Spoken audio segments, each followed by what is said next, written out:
Value science is the science of axiology. It was really developed in the 20th century, the mid-20th century, by two guys. One of you, most of you heard of. His name is Abraham Maslow.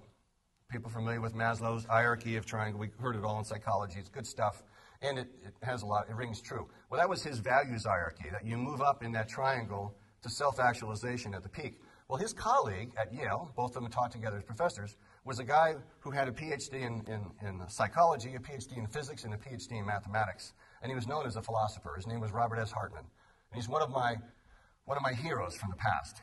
And he did pass away in 1973, right after he found out that he was nominated for the Nobel Peace Prize.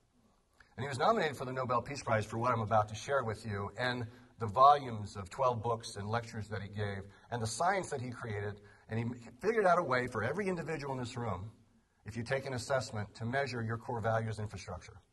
Hartman said that the measures of good versus poor in human interaction, in the human mind, and how we relate to others, and how we build trust, has to do with whether this formula applies to your and my life. And this formula basically means that others and self should always be of greater value, of greater importance, than things and tasks. And things and tasks should always be of greater value than systems, ideas, and concepts. And if you look at that grid, and you look at some of the terrible isms that we've seen in the last century, Nazism, fascism, communism, and even in some cases capitalism, kind of like what we're talking about here, because capitalism can be an independent and really a neutral force, but when attached to by greed, it can become a very unhealthy force. Behaviors are like buoys.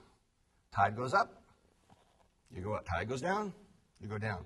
And that chain there that's attached between the buoy and the anchor in the sea, that's in the seabed, that's not going anywhere, is actually where our attitudes and our will and our emotions play, and our motivations and the things that we desire and we work hard for. And so as that becomes stretched and taut, we're under pressure and tension. When the water gets too high, ever been in that situation? I don't behave the same under stress that I do when I'm relaxed on vacation. And probably you don't either. And so we have this behavior that changes. And so most of the work we're trying to do in human resources and in education and development and training has to do with change behavior, put it in the mind, teach them, train them, lead them, whatever. When really what's going on is what's underneath the surface. I'm going to ask you today to put a mirror in front of yourself and look at your reflection. It's hard to do. Most of us spent some time in the mirror this morning. By the look of a few of you, maybe not as much time as you should have. Some of us need to spend more time. But we spend time in front of the mirror. We're looking at the external. We're looking at the behavior. But how much time do you spend? How much time do I spend really looking deep at the chain and at that anchor and seeing how that may be where the adjustments need to be made? Because that's the hard work of personal growth and personal change. And it's the hard work of changing an organization, too. Cows have it pretty good. They chew their food, they swallow it, they pop it up again, and they chew it again, and they swallow it, goes to a